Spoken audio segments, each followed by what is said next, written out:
ആദർശത്തിൽ, ഒരു പ്രത്യേക പർപ്പസിൻ്റെ കാര്യത്തിൽ, ഒരേ ലക്ഷ്യത്തിലേക്ക് പോകുമ്പോൾ നമ്മൾ പറയും ഞങ്ങൾ ഒന്നാണ്. ഇതേപോലെ മാത്രമേ യേശു ഒന്നാണ് എന്നത് പറഞ്ഞതുകൊണ്ട് വിവക്ഷിച്ചിട്ടുള്ളൂ എന്നാണ് 17:21 മനസ്സിലാകുന്നത്. മാത്രമല്ല, ക്രിസ്തു യേശു പല തവണ രണ്ട് തന്നെയായി പ്രഖ്യാപിച്ചിട്ടുണ്ട് എന്നുള്ളതാണ് വാസ്തവം. പിന്നെ സഹോദരിയുടെ ചോദ്യം, യോഹന്നാന്റെ സുവിശേഷത്തിൽ 1-ാം അധ്യായത്തിലെ 18-ാമത്തെ വചനത്തിൽ പിതാവിൻ്റെ മടിയിലിരിക്കുന്നവനായ പുത്രൻ അവനെ വെളിപ്പെടുത്തിയിരിക്കുന്നു എന്ന് പറഞ്ഞിട്ടുണ്ട്. പിതാവിൻ്റെ മടിയിലിരിക്കുന്നവനായ പുത്രൻ, മടിയിലിരിക്കുക എന്നുള്ളത് ഒരു ആലങ്കാരിക പ്രയോഗമാണ് എന്നാണ് ബൈബിൾ പണ്ഡിതന്മാർ പറയുന്നത്. അല്ല, ദൈവം അങ്ങനെ ഒരു കസാരയിലിരിക്കുകയും യേശു ക്രിസ്തു ദൈവത്തിൻ്റെ മടിയിൽ ഇങ്ങനെ ഇരിക്കുകയാണെന്നുള്ള ലക്ഷ്യത്തിലല്ല. മറിച്ച് ദൈവത്തിനെ വെളിപ്പെടുത്തിയിരിക്കുന്നത് ആരാ? യേശുവാണ്. യേശുവാണ് ദൈവത്തെ വെളിപ്പെടുത്തിയിട്ടുള്ളത്. അതാണ് ഈ വചനം പറയുന്നത്. ഇനി പുത്രൻ എന്നുള്ള പദപ്രയോഗമാണെങ്കിൽ ഇവിടെ സൂചിപ്പിക്കപ്പെട്ടതുപോലെ പുറപ്പാട് പുസ്തകം 4-ാം അധ്യായത്തിൽ 22-ാം വചനത്തിൽ ഇസ്രായേൽ ദൈവത്തിൻ്റെ ഏകജാതനായ പുത്രൻ എന്നുണ്ട്. സങ്കീർത്തന പുസ്തകം 2-ാം അധ്യായത്തിലെ 7-ാമത്തെ വചനത്തിൽ നമുക്ക് ദാവീദ് ദൈവത്തിൻ്റെ പുത്രനാണ് എന്ന് വായിക്കാൻ സാധിക്കും. ശാമുവേലിൻ്റെ 2-ാം പുസ്തകം 7-ാം അധ്യായത്തിലെ 14-ാമത്തെ വചനത്തിൽ സോളമൻ ദൈവപുത്രനാണ് എന്ന് നമ്മൾ വായിക്കുന്നു. ഇരമ്യാവിൻ്റെ പുസ്തകം, ജെറമ്യാ പ്രവാചകന്റെ പുസ്തകം 31-ാം അധ്യായം 9-ാമത്തെ വചനത്തിൽ എഫ്രയീം ദൈവത്തിൻ്റെ പുത്രൻ എന്ന് നമ്മൾ വായിക്കുന്നു. ആവർത്തന പുസ്തകം 14-ാം അധ്യായം 1-ാമത്തെ വചനത്തിൽ മനുഷ്യരെല്ലാം ദൈവത്തിൻ്റെ പുത്രന്മാരാണ് എന്ന് നമ്മൾ വായിക്കുന്നു. ലൂക്കോസിന്റെ സുവിശേഷം 3-ാം അധ്യായം 38-ാമത്തെ വചനത്തിൽ ആദാം ദൈവത്തിൻ്റെ പുത്രനാണ് എന്ന് നമ്മൾ വായിക്കുന്നു. മത്തായിയുടെ സുവിശേഷം 5-ാം അധ്യായം 9-ാമത്തെ വചനത്തിൽ സമാധാനമുണ്ടാക്കുന്നവരെല്ലാം ദൈവത്തിൻ്റെ പുത്രന്മാരാണ് എന്ന് നമ്മൾ വായിക്കുന്നു. ഇതിൽ നമ്മൾ മനസ്സിലാക്കേണ്ട എന്താ? ദൈവപുത്രൻ എന്ന് പറഞ്ഞാൽ ദൈവത്താൽ പ്രത്യേകം തിരഞ്ഞെടുക്കപ്പെട്ടവൻ. ആ അർത്ഥത്തിൽ യേശു ക്രിസ്തു ദൈവപുത്രനാണ്.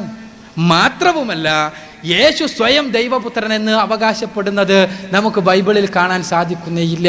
ബൈബിളിൽ പുതിയ നിയമത്തിൽ 4 ദൈവപുത്രൻ എന്ന് പ്രയോഗിച്ചിട്ടുണ്ട് യേശുവിനെ പറ്റി. അത് ശിഷ്യന്മാർ പ്രയോഗിച്ചിട്ടുണ്ട്, ബാക്കിയുള്ളവർ പ്രയോഗിച്ചിട്ടുണ്ടെല്ലാം ഉണ്ട്. 41 തവണ. അതിലൊരു തവണ യഹൂദന്മാരുടെ ഒരു ചോദ്യത്തിന് മറുപടിയായി ദൈവപുത്രൻ എന്ന് പറയുന്നു എന്നുള്ളത് ഒഴിച്ചു നിർത്തിയാൽ യേശു ഒരിക്കലും ദൈവപുത്രനാണെന്ന് സ്വയം പറയല്ല. യേശു സ്വയം പറഞ്ഞതെല്ലാം മനുഷ്യപുത്രൻ എന്നാണ്. ബൈബിളിൽ യേശു സ്വയം പറയുന്നത് 83 തവണ മനുഷ്യപുത്രൻ എന്ന് പ്രയോഗിച്ചിട്ടുണ്ട്. മനുഷ്യപുത്രൻ എന്ന് ആണ് യേശു സ്വയം പരിചയപ്പെടുത്തുന്നത്. ഇതിൽ നിന്ന് നമ്മൾ മനസ്സിലാക്കേണ്ടത് എന്താണ്? ദൈവത്തിൻ്റെ മടിയിലിരിക്കുന്നവനായ, അഥവാ ദൈവത്താൽ പ്രത്യേകം തിരഞ്ഞെടുക്കപ്പെട്ടവനായ യേശു ക്രിസ്തു ദൈവത്തെ വെളിപ്പെടുത്തിയിരിക്കുന്നു. അത് സത്യവുമാണ്, അല്ലെ? യാതൊരു സംശയമില്ല. ഇനി പരിശുദ്ധാത്മാവിനെ കുറിച്ചാണ്. പരിശുദ്ധാത്മാവ് വഴി നടത്തുന്നു എന്നാണ് സഹോദരി പറയുന്നത്. ആരെ വഴി നടത്തുന്നു? ആരെ വഴി നടത്തുന്നു? നമ്മൾ ചിന്തിക്കണമല്ലോ. ആരെയാണ് വഴി നടത്തുന്നത്? ഏത് വിഭാഗത്തെയാണ് കൃത്യമായി പരിശുദ്ധാത്മാവ് വഴി നടത്തുന്നത്? എല്ലാവരും പറയുന്നു ഞങ്ങളെ വഴി നടത്തുന്നു. റോമൻ കത്തോലിക്കക്കാരൻ പറയുന്നു ഞങ്ങളെ യേശു വഴി പരിശുദ്ധാത്മാവ് വഴി നടത്തുന്നു. പെന്തക്കോസ്തുകാരൻ പറയുന്നു ഞങ്ങളെ വഴി നടത്തുന്നു. യഹോവ സാക്ഷിക്കാരൻ പറയുന്നു ഞങ്ങളെയാണ് വഴി നടത്തുന്നത്. CSI കാരൻ പറയുന്നു അതൊന്നുമല്ല, ഞങ്ങളെയാണ് വഴി നടത്തുന്നത്. ഇത് പരിശോധിക്കാനോ, വഴി നടത്തൽ എന്തിൻ്റെ അടിസ്ഥാനത്തിലാണെന്ന് പരിശോധിക്കാനോ ഒരു മാനദണ്ഡം ഇല്ലതാനും. ഒരുത്തൻ പറയുന്നു പത്രോസ് എന്ന ഈ പാറയാണ്, ഈ പാറമേൽ ഞാൻ എൻ്റെ സഭയെ സ്ഥാപിക്കുമെന്ന് പറഞ്ഞിട്ടുണ്ട്. ആ പത്രോസ് ആകുന്ന പാറയിൽ സ്ഥാപിക്കപ്പെട്ട സഭയാണ് റോമൻ കത്തോലിക്ക സഭ. അതുകൊണ്ട് ഞങ്ങളെ ആ വഴി നടത്തുന്നത്. എന്നാൽ മറ്റൊരു പറയുന്നു എന്നിൽ വിശ്വസിക്കുന്നവർ അന്യഭാഷകൾ സംസാരിക്കുന്നു.